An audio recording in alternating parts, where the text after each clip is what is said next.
Hello दोस्तों, स्वागत है आप सभी का आपके अपने YouTube channel target study with Ajay पर। आज की यह वीडियो बहुत खास रहने वाली है क्योंकि इस वीडियो में हम बात करने वाले हैं टोक्यो ओलंपिक 2020 के विषय में जो जापान में संपन्न हुए हैं। हम आपके साथ टोक्यो ओलंपिक 2020 से संबंधित संपूर्ण जानकारी इस वीडियो में साझा करेंगे। आइए दोस्तों, वीडियो को शुरू कर लेते हैं। तो इमेज में आप देख ही रहे होंगे, भारतीय फ्लैग है, तिरंगा। जय हिंद। और इस तिरंगे को जो लिए हुए हैं मनप्रीत सिंह, भारतीय हॉकी टीम के कप्तान हैं। उनके साथ में जो हैं MC मैरी कॉम, मुक्केबाज। ठीक है दोस्तों, तो वीडियो को आगे बढ़ाते हैं फ्रेंड्स। क्वेश्चन है, टोक्यो ओलंपिक 2020 कहाँ संपन्न हुए? सभी को पता है टोक्यो ओलंपिक टोक्यो में। और टोक्यो किस देश की राजधानी है? जापान की। और जापान कहाँ है? एशिया में है। क्वेश्चन ऐसे भी आएगा। संस्करण कौन सा था? तो 32वां संस्करण था। हाँ जी, कौन सा संस्करण था? 32वां संस्करण था। मेजबान शहर टोक्यो रहा है, जो जापान की राजधानी है।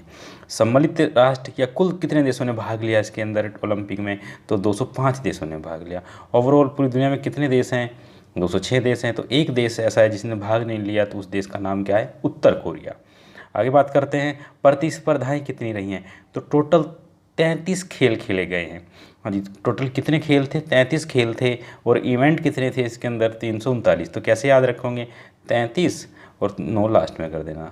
ठीक है, तो 33 से तो भारतीयों का बहुत अच्छा संबंध रहा है। आगे बात करते हैं, शुभारंभ कब हुआ है इसका? तो शुभारंभ जो बात करें, 23 जुलाई को शुभारंभ हुआ है। और जो समापन हुआ है 8 अगस्त 2021 को इसका समापन हुआ है। अगर हम बात करें शुभंकर क्या था टोक्यो ओलंपिक का, तो शुभंकर की बात करें तो मिराई तोवा था। क्या था फ्रेंड्स? मिराई तोवा। और इसका जो रंग था शुभंकर का, वो रंग था इंडिगो ब्लू। क्या नाम रंग था? इंडिगो ब्लू इसका रंग था। जापानी शब्द में मिराई का जो अर्थ होता है वो भविष्य होता है, और तोवा का जो अर्थ होता है वो अनंत काल। तो इसका जो मिराई तोवा का अर्थ हो गया भविष्य अनंत काल तक। आगे अगर इसकी थीम की बात करें तो वो भी खास रहने वाली है, आगे बढ़ो। थीम थी आगे बढ़ो, मूविंग अहेड। और उद्घाटन जो किया है जापान के राजा हैं, जापान के राजा नारुहितो के द्वारा टोक्यो ओलंपिक का उद्घाटन किया गया है। अगर बात करें समापन की, तो समापन की घोषणा किन के द्वारा की गई? अंतर्राष्ट्रीय ओलंपिक संघ के अध्यक्ष थॉमस बाख के द्वारा समापन किया गया टोक्यो ओलंपिक का। अगर बात करें ओलंपिक ज्योति के विषय में कि ओलंपिक की जो मशाल थी वो किसने जलाई, तो वो हैं टेनिस की नंबर 1 खिलाड़ी। जापान की भी बात करें या उस वक्त विश्व की भी नंबर 1 प्लेयर थी, और उनका नाम है नाओमी ओसाका। हाँ फ्रेंड्स, याद रखना, नाओमी ओसाका ने जो ओलंपिक ज्योति को प्रज्वलित किया है। अगर बात करें टोक्यो ओलंपिक से 2020 से पहले भी वहाँ पर ओलंपिक हुए हैं, तो 20 से पहले कब ओलंपिक हुए हैं? तो वो हैं 1964 में। और विंटर ओलंपिक भी 2 बार हुए हैं, 1972 में। ठीक है, तो क्वेश्चन ऐसे पूछ सकते हैं फ्रेंड्स कि 2020 में टोक्यो में ओलंपिक हुए, इससे पहले भी वहाँ ओलंपिक हुए थे, तो कब हुए थे? 1964 में। और एशिया का एकमात्र देश है जापान, जहाँ पर 2 बार ओलंपिक संपन्न हुए हैं। आगे बात कर लेते हैं, अंतर्राष्ट्रीय ओलंपिक समिति के जो अध्यक्ष हैं उनका जो नाम है वो है थॉमस बाख। और जो अंतर्राष्ट्रीय ओलंपिक समिति का मुख्यालय है फ्रेंड्स वो है न्यूसानी। क्या है? न्यूसानी। आगे बात करते हैं, मार्च पास्ट में सबसे आगे कौन सा देश था? तो ग्रीस। हाँ जी, ग्रीस से ही ओलंपिक शुरू हुए थे। 1896 में ओलंपिक सबसे पहले कहाँ पे खेले गए? ग्रीस में संपन्न हुए। और ग्रीस जो, हाँ, यूनान ग्रीस यही था। एथेंस इसकी राजधानी है। ग्रीस यूनान की जो राजधानी है एथेंस में हुए थे सबसे पहले ओलंपिक। तो सबसे आगे कौन रहता है? वही देश रहता है जहाँ पर सबसे पहले ओलंपिक हुए। अगर बात करें सबसे पीछे कौन सा राष्ट्र रहता है? जहाँ जो मेज़बानी करता है ओलंपिक की, वो देश सबसे लास्ट में रहता है, जैसे कि जापान सबसे लास्ट में था इस बार। अगर क्वेश्चन ये पूछने लगे कि सेकंड लास्ट में कौन सा देश था, तो सेकंड लास्ट में था दोस्तों फ्रांस। हाँ जी, क्योंकि आपको पता होगा फ्रांस की राजधानी पेरिस में, हाँ जी, फ्रांस की राजधानी पेरिस में जो है 2024 के ओलंपिक संपन्न होंगे। कहाँ पे संपन्न होंगे? पेरिस में संपन्न होंगे 2024 में। तो सेकंड लास्ट देश कौन सा रहा? वो फ्रांस रहा। और फ्रांस से आगे कौन रहा, वो रहा अमेरिका। क्योंकि आपको ये भी पता दें हम कि 2028 की डेट भी डिक्लेयर कर दी गई है टोक्यो ओलंपिक की, और उसमें जो है कहाँ पे होंगे ये संपन्न, उसमें यूएसए में संपन्न होंगे 2028 के। तो वो थर्ड लास्ट था। आगे बढ़ते हैं। उद्घाटन समारोह में 18 भारतीय खिलाड़ियों और 6 अधिकारियों ने भाग लिया। हाँ जी, 18 भारतीय खिलाड़ी थे और 6 अधिकारी थे। नेक्स्ट है मसाल रिले। जो मसाल रिले थी वो कब से शुरू हुई, वो 12 मार्च से शुरू हुई, और जो उसका समापन हुआ वो 23 जुलाई को समापन हुआ। आगे बात कर लेते हैं। मसाल ओलंपिक शूटिंग चैंपियन अन्ना कोराकाकी को सौंपी गई। हाँ जी, जब 23 जुलाई को मसाल का जब समापन हुआ तो किसको सौंपी गई, तो अन्ना कोराकाकी को सौंपी गई। और जब 12 मार्च को उसका उद्घाटन हुआ था मसाल रिले का, वो हम एक बार आपको दिखाना चाहेंगे। अन्ना कोराकाकी पहली महिला ओलंपिक मसालची बनी हैं। तो ये भी एक क्वेश्चन बनता है इतिहास के लिए, पहली महिला क्या बन गई हैं, ओलंपिक मसाल, जिन्हें समापन में जो मसाल सौंपी गई। मसाल का जो रिले का नारा था, मसाल रिले का नारा था hope lights our way, hope lights our way. Tokyo Olympic में 4 नए जो खेल हैं वो भी शामिल किए गए हैं, ये भी खास हो जाता है क्वेश्चन। तो कौन से खेल शामिल किए गए हैं, सफरिंग, स्केटबोर्डिंग, स्पोर्ट क्लाइंबिंग और कराटे। कौन से 4 हैं फ्रेंड, वो हम आपको भी इमेज में दिखाई देंगे, गेम्स जो शामिल किए गए हैं 2020 टोक्यो ओलंपिक में। नेक्स्ट है बेसबॉल पुरुष और सॉफ्टबॉल महिला की ओलंपिक में वापसी हुई है। मतलब 2008 में इन दोनों खेल्स को क्या है ओलंपिक से बाहर कर दिया गया था, लेकिन 2020 में इन दोनों गेम्स की वापसी हुई है। आगे हम इमेज में आपको दिखाना चाहेंगे 4 नए गेम शुरू किए गए हैं, सफरिंग, स्केटबोर्डिंग, स्पोर्ट क्लाइंबिंग और कराटे। ये 4 गेम्स हैं जो 2020 ओलंपिक में शामिल किए गए हैं।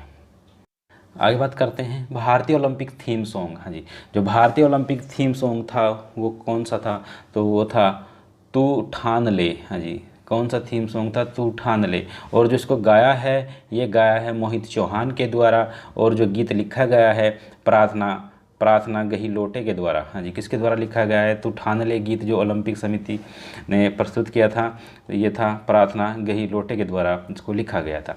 टोक्यो ओलंपिक का जो आदर्श वाक्य है वो है यूनाइटेड बाय इमोशंस। हाँ, याद रखिएगा फ्रेंड्स, ओलंपिक का जो आदर्श वाक्य है मोटो। हाँ जी, आदर्श वाक्य क्या कहते हैं, मोटो वर्ड्स जो था वाक्य, ये था यूनाइटेड बाय इमोशन। और जिस देश ने भाग नहीं लिया वो हम आपको बता ही चुके हैं, उत्तर कोरिया ने इसमें भाग नहीं लिया था। और आगे बात करें टोक्यो ओलंपिक में पहला स्वर्ण पदक किसने जीता है, तो पहला स्वर्ण पदक जीता है यान कियांग ने। किसने जीता है, यान कियांग ने।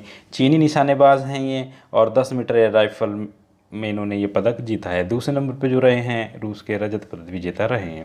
बात कर लेते हैं जापान की ही 13 वर्षीय निशिया मोमोजी सबसे कम उम्र में ओलंपिक गोल्ड जीतने वाली महिला एथलीट बनी है। और किस खेल में जीता है इन्होंने, स्केटबोर्डिंग, जो हाल ही में इसमें शामिल किया गया था। नेक्स्ट है एमा मैकॉन ऑस्ट्रेलिया तैराक हैं ये, और इन्होंने 7 पदक जीते हैं। फ्रेंड्स, कितने पदक जीते हैं, 7 पदक जीते हैं एरा मैकॉन ने। और आगे है सेलेब डेसल, इन्होंने 5 पदक जीते हैं। इन सभी को हम आपको इमेज के द्वारा दिखाना चाहें। बात करें यांग कियांग की, तो ये रहे सबसे पहले गोल्ड मेडल जीतने वाली राइफल में। और सबसे कम उम्र की जो मात्र 13 वर्ष की हैं निशिया मोमोजी, ये जापान की हैं, गोल्ड मेडल जीता है इन्होंने भी।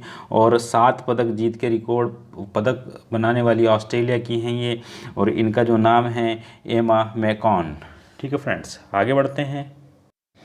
नेक्स्ट है टोक्यो ओलंपिक में, हाँ जी, कुछ खास सबसे उम्रदराज एथलीट, सबसे अधिक उम्र के कौन थे, तो वो थे मेरी हाना। कौन थे, मेरी हाना। और सबसे युवा एथलीट कौन थे, हैड जाजा। कौन थे, हैड जाजा। ये टैली है, इस टैली को भी आप याद रखिएगा। सबसे पहले प्रथम स्थान पर अमेरिका रहा है, और जो उनके गोल्ड थे वो 39 थे, रजत 41 थे, और कांस्य 33 थे। कुल 113 उनको पदक मिले हैं। बात करें दूसरे पर नंबर पे चीन रहा है, 38 गोल्ड थे, 32 रजत थे, और 18 कांस्य थे, कुल 88 मिले हैं। अगर बात करें जापान की, मेज़बान देश है, 27 गोल्ड मिले हैं, 14 रजत मिले हैं, 17 कांस्य मिले हैं, और टोटल जो थे 58 थे। और अपने भारत की बात करें 48वें नंबर पर आया है रैंकिंग के अनुसार, और जो 1 गोल्ड मेडल मिला है, 2 रजत मिले हैं, 4 कांस्य मिले हैं और कुल मिलाकर 7। तो भारत का तो क्या होगा 1 2 का 4 है फ्रेंड्स, याद रखना क्या है ये 1 1 2 का 4, इसको टैली को याद रखिए। 48 नंबर पर आया भारत, स्वर्ण रजत कांस्य में 1 2 का 4, और 1 2 का 4 हो जाता है कितना 7 हो जाता है दोस्तों। तो कुल पदक जो मिले हैं 7 मिले हैं। इमेज के द्वारा दिखाना चाहेंगे सबसे अधिक उम्र के हैं ये मेरे है ना, और ये सबसे कम उम्र के हैं हैन जारा। भारतीय प्लेयर हैं जिन्होंने अच्छा परफॉर्मेंस किया है, इसमें आप देख ही रहे होंगे, ये नीरज चोपड़ा हैं और भारतीय हॉकी टीम है इसमें। ठीक है फ्रेंड्स, ये भारतीय हॉकी टीम है, पीवी संधू हैं। तो अभी हम इनके बारे में आपको विस्तार से बताएंगे। बात कर लेते हैं एकमात्र गोल्ड मेडलिस्ट, हाँ जी, नीरज चोपड़ा के विषय में। जो दोस्तों नीरज चोपड़ा कहाँ से, पानीपत हरियाणा से हैं। इन्होंने एकमात्र स्वर्ण पदक जीता है 2020 की बात करें, और जो स्पर्धा थी इनकी भाला फेंक या जेवलिन थ्रो भी कहते हैं उसको, ये दूसरे प्रयास में इन्होंने रिकॉर्ड बनाया है। 87.58 मीटर का ये भाला फेंका था। स्वर्ण पदक जीतने वाले पहले एथलीट, क्वेश्चन पूछे एथलीट कौन से हैं, पहले गोल्ड मेडल जीतने वाले एथलीट। और क्वेश्चन अगर आगे कोई एग्जाम में टफ करके पूछता है तो क्वेश्चन ऐसे पूछेगा, अभिनव बिंद्रा के बाद भारत के दूसरे व्यक्तिगत ओलंपिक स्वर्ण पदक विजेता कौन है, तो वह है नीरज चोपड़ा। ठीक है, तो दोस्तों अभिनव बिंद्रा ने क्या जीता था, गोल्ड मेडल व्यक्तिगत में, एकमात्र भारतीय हैं जो व्यक्तिगत में अपना क्या है गोल्ड मेडल जीते थे, अभिनव बिंद्रा। नेक्स्ट है रजत पदक की बात करें तो रजत पदक जो मिला है वो मिला है जैकब वेडलेचको, और जो चेक रिपब्लिक के रहने वाले हैं। ये इमेज है, आप सभी वाकिफ होंगे, नीरज चोपड़ा पानीपत हरियाणा से रहने वाले हैं, काफ़ी चर्चाओं में रहे थे। ये पाकिस्तान के प्लेयर हैं अरशद नदीम, और ये जर्मन प्लेयर हैं जोहानसन वेटर, जिनको कोई भी पदक नहीं मिला, चौथे नंबर पर रहे थे, और ये कह रहे थे कि मैं गोल्ड मेडल लेके आऊँगा। आगे बात करते हैं फ्रेंड्स मीराबाई चानू के विषय में। मीराबाई चानू कहाँ की हैं, मैं से मीरा और मैं से मणिपुर, तो ये मणिपुर की हैं, ये भी क्वेश्चन पूछ लेते हैं। मैं से मैरी कॉम, मैं से मीरा और मैं से मणिपुर, ऐसे याद रखिएगा। इनको क्या मिला है, रजत पदक मिला है। क्वेश्चन ऐसे भी पूछ सकते हैं कि टोक्यो ओलंपिक में पहला पदक जीतने वाली कौन थी, तो रजत पदक विजेता मीराबाई चानू थी। नेक्स्ट है, इनको जो रजत पदक मिला है वो भारोत्तोलन में मिला है, और इंग्लिश में इसको वेट लिफ्टिंग भी कहते हैं। आगे चलते हैं। भारत द्वारा टोक्यो ओलंपिक में पहला पदक था, देखो क्वेश्चन आ गया ये देखो, हाँ जी, भारत द्वारा टोक्यो ओलंपिक में जीता गया पहला पदक था। तो बहुत खास क्वेश्चन हो जाता है ये एग्ज़ाम की दृष्टि से कि पहला पदक किसने जीता था 2020 के टोक्यो ओलंपिक में, तो मीराबाई चानू ने जीता था फ्रेंड्स। आगे बात कर लेते हैं, इनका किलोग्राम भी पूछ सकते हैं कि कितने किलोग्राम की इवेंट में इन्होंने भाग लिया था, तो 49 किलोग्राम की इवेंट में भाग लिया था। और कुल कितना वजन उठाया था 202 किलोग्राम, हाँ जी। इनका खुद का वजन कितना है दोस्तों 49 किलोग्राम, और इन्होंने वजन कितना उठाया है 202 किलो का वजन उठाया है इन्होंने। आगे बात करते हैं इसमें भारोत्तोलन में कर्णम महेश्वरी ने 2000 में सिडनी में क्या जीता था, कांस्य पदक जीता था। पहली भारतीय महिला थी वो जो कोई पदक लेके आई थी, और उनका नाम है कर्णम महेश्वरी। और ये दिल्ली में जो खेल विश्वविद्यालय उसकी ये चांसलर भी बनाई गई हैं, कुलपति भी बनाई गई हैं हाल ही में, कर्णम महेश्वरी। और नेक्स्ट है स्वर्ण पदक चीन की जिउइंग ने 210 किलो वजन उठाकर जीता है, और हमारी भारतीय जो मीराबाई चानू थी इन्होंने 202 में रजत पदक झटका है।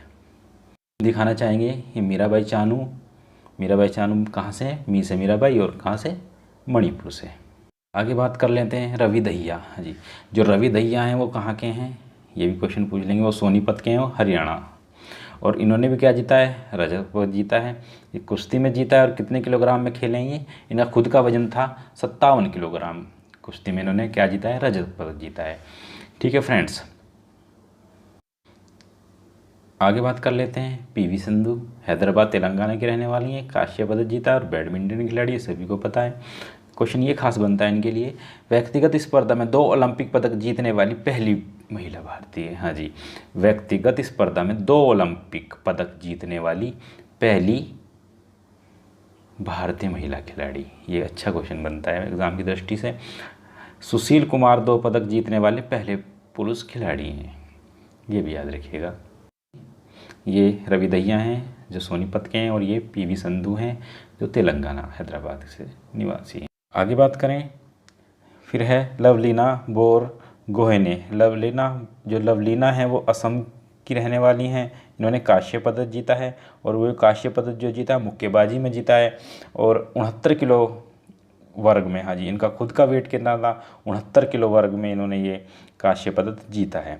ओलंपिक में पदक जीतने वाली दूसरी भारतीय महिला बॉक्सर हैं। हाँ जी, कौन सी हैं? दूसरी महिला भारतीय बॉक्सर हैं। इससे पहले किसने जीता है? सभी को पता है, MC मैरी कॉम ने। किसने जीता है फ्रेंड्स? MC मैरी कॉम ने मुक्केबाजी में कांस्य पदक जीता है।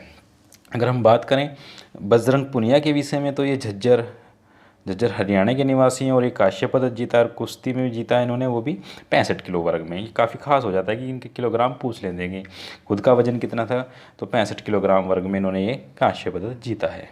फ्रेंड्स, इमेज में दिखाना चाहेंगे हम आपको, ये लवलीना है, असम की रहने वाली हैं, और ये बजरंग पुनिया है, झज्जर हरियाणा के रहने वाले हैं। तो ये आपको याद होगा। करने की जो ट्रिक है वो भी बता चुके हैं हम। 1 2 का 4, हाँ जी, ये 1 गोल्ड, रजत और कांस्य मिला के क्या हो गया? 7। 1 2 का 4, तो 1 2 का 4 क्या हो गया फ्रेंड्स? 7 हो गया। ठीक है, क्वेश्चन हो रहे हैं फ्रेंड्स, जैसे कि पहला ट्रांसजेंडर एथलीट कौन था? तो टोक्यो ओलंपिक में पहली बार ट्रांसजेंडर ने भी भाग लिया है। तो पहला ट्रांसजेंडर एथलीट थे लॉरेल हबर्ड। कौन थे या थी? तो थे ही आएगा फ्रेंड्स। तो ट्रांसजेंडर थे तो लॉरेल हबर्ड थे।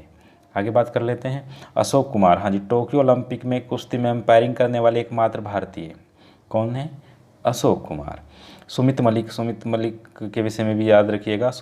कुश्ती में टोक्यो हेतु क्वालिफाई किया, लेकिन डोपिंग के कारण प्रतिबंधित हो गए। भारतीय ओलंपिक संघ के जो अध्यक्ष हैं वो हैं नरेंद्र बत्रा, और जो महासचिव हैं वो भी याद रखिएगा, राजीव मेहता। हम ये से दिखाना चाहेंगे, ट्रांसजेंडर हैं लावेल हर्बर्ट, और ये अशोक कुमार हैं भारतीय जो अंपायर बनाए गए थे। एक बार फिर से कुछ खास क्वेश्चन अपने नजर डाल लेते हैं। उद्घाटन समारोह में हम बता ही चुके हैं। उद्घाटन समारोह में ध्वजवाहक जो थे वो मनप्रीत सिंह भारतीय हॉकी टीम के कप्तान, और MC मैरी कॉम जो मुक्केबाज थी। बात करते हैं समापन समारोह में भारतीय दल के ध्वजवाहक, ये खास हो जाता है क्वेश्चन। तो समापन समारोह में भारतीय दल के जो ध्वजवाहक थे वो बजरंग पुनिया थे, और भारत को जो स्थान मिला है वो 48वां स्थान प्राप्त किया है। कुल पदक हम बता ही चुके, 7 पदक मिले हैं, और अभी तक का ये सर्वश्रेष्ठ प्रदर्शन है। 1 2 का 4 जो है अभी तक का सर्वश्रेष्ठ प्रदर्शन किया गया है भारतीयों के द्वारा। ये हम बता ही चुके, बजरंग पुनिया जो है समापन समारोह में भारतीय दल के ध्वजवाहक थे, और BK सिन्हा भारतीय ओलंपिक दल के प्रेस से आते थे। दल के BK सिन्हा। दीपक काबरा के बारे में बात करें तो ओलंपिक खेलों की जिम्नास्टिक प्रतिस्पर्धा में जज के तौर पर चुने जाने वाले पहले भारतीय। बताओ, जज ही जब पहली बार बन रहे तो कैसे जीतेंगे? तो पहली बार जो जिम्नास्टिक की स्पर्धा हुई थी, दीपक काबरा उसमें पहली बार जज बने हैं। 6 अगस्त 2021 को भारत का सर्वोच्च खेल पुरस्कार का नाम क्या कर दिया गया? ओलंपिक चल रहा था, और इधर जो भारत का सर्वोच्च खेल सम्मान है राजीव गांधी खेल रत्न, उसका नाम जो चेंज करके कर दिया है मेजर ध्यानचंद खेल पुरस्कार। ठीक है फ्रेंड्स, ये हैं दीपक काबरा, आपको दिखाएंगे इमेज में, ये रहे पहली बार जज बने हैं। और जो फ्लैग लेके जा रहे हैं, फ्लैग ब्रेड, ये बजरंग पुनिया ध्वजवाहक। अन्य तरह के क्वेश्चन में आ सकते हैं दोस्तों, जैसे कि तैराकी की बात कर लें, हम स्विमिंग की बात कर लें, तो स्विमिंग में जो है सज्जन प्रकाश पहले भारतीय जिन्होंने सीधे ओलंपिक क्वालिफाई किया। हाँ जी, जिन्होंने सीधे क्या किया स्विमिंग में, तैराकी में सीधे ओलंपिक क्वालिफाई किया, और उन्होंने 1 कट लगाया। और इसमें और भी थे, श्री हरि नटराज और माना पटेल, ये 3 लोग थे। बात करें एथलीट का जो दल था उसके विषय में एक नज़र मार लेते हैं। तो उसमें थे KT इरफान, संदीप कुमार, राहुल रोहिल्ला, भावना जाट, प्रियंका गोस्वामी, और 20 किलोमीटर वॉकिंग में भी। अगर बात करें MP जुबेर, MP जुबेर को खास रखिएगा। MP जुबेर के विषय में ये था कि 400 मीटर रेस जो बाधा दौड़ में हिस्सा लेने वाले पहले भारतीय पुरुष थे। इनसे पहले जो भाग लिया गया था पीटी ऊषा के द्वारा भाग लिया गया था 1984 में 40 मीटर में, और वो कौन से स्थान पर रही थी दोस्तों? चौथे स्थान पर रही थी। वो पदक से चूक गई थी पीटी ऊषा। भारतीय एथलीट थे, इनको भी एक बार याद रखिएगा, अविनाश सावले, मुरली श्री शंकर, नीरज चोपड़ा, शिवपाल सिंह, अन्नू रानी, तजिंगपाल तुरु, दुती चंद, कमलप्रीत कौर और सीमा पुनिया। अगर बात करें सेलिंग की तो इसमें नेत्रा कुमानन पहली भारतीय महिला सेलर थी, और जो टीम थी सेलिंग इवेंट की केसी गणपति, वरुण ठक्कर, विष्णु सरवण। पहली बार सेलिंग के 3 इवेंट में भारत ने भाग लेगा और 4 खिलाड़ी इसमें भाग ले रहे थे। वो 4 खिलाड़ी कौन हैं वो? ठीक है दोस्तों, इनको भी याद रखिए। अब बात कर लेते हैं भारतीय पुरुष हॉकी टीम के विषय में। तो भारतीय पुरुष हॉकी टीम ने कांस्य पदक जीता है। 5 अगस्त 2021 को जर्मनी को 5-4 से हराकर 41 वर्ष बाद कोई पदक लेके आई है भारतीय हॉकी टीम। 1980 में अंतिम बार हॉकी में पदक जीता था भारतीय हॉकी टीम ने।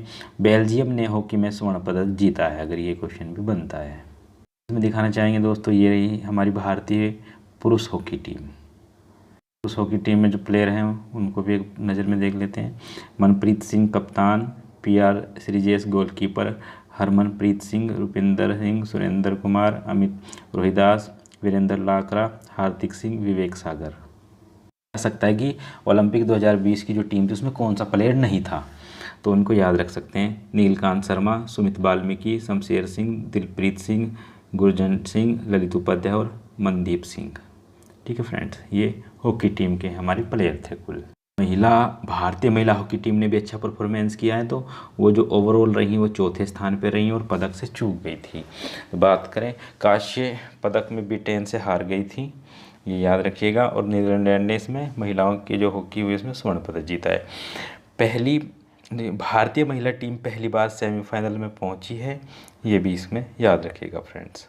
ये भारतीय महिला हॉकी टीम 2020 के ओलंपिक में कुछ खास पॉइंट हैं इनकी भी। महिला हॉकी टीम के खिलाड़ी जो हैं रानी रामपाल कप्तान थी, समिता पुनिया गोलकीपर, वंदना कटारिया 4 गोल किए हैं। और ये क्वेश्चन खास हो जाता है वंदना कटारिया के लिए, ओलंपिक में हैट्रिक लगाने वाली पहली भारतीय महिला हॉकी खिलाड़ी बनी है वंदना कटारिया। नेहा गोयल, नवनीत कौर, गुरजीत कौर कुल जो 4 गोल किए हैं, दीपरेखा, सुशीला चानू, निक्की प्रधान, सलीमा टेटे और उदिता दुहान। तो फ्रेंड्स, ओलंपिक 2020 में हमने जो बहुत खास क्वेश्चन थे वो रखे हैं, और आगामी जितनी भी परीक्षाएं हैं उसमें क्वेश्चन आने की संभावना प्रबल है। दोस्तों, अगर आपको हमारी ये वीडियो पसंद आई है तो एक बार वीडियो को लाइक ज़रूर करें, और जो नए व्यूवर्स हैं वो चैनल को सब्सक्राइब कर लें। Thank you for watching this video. आप सभी का दिन शुभ हो। वंदे मातरम। जय हिंद।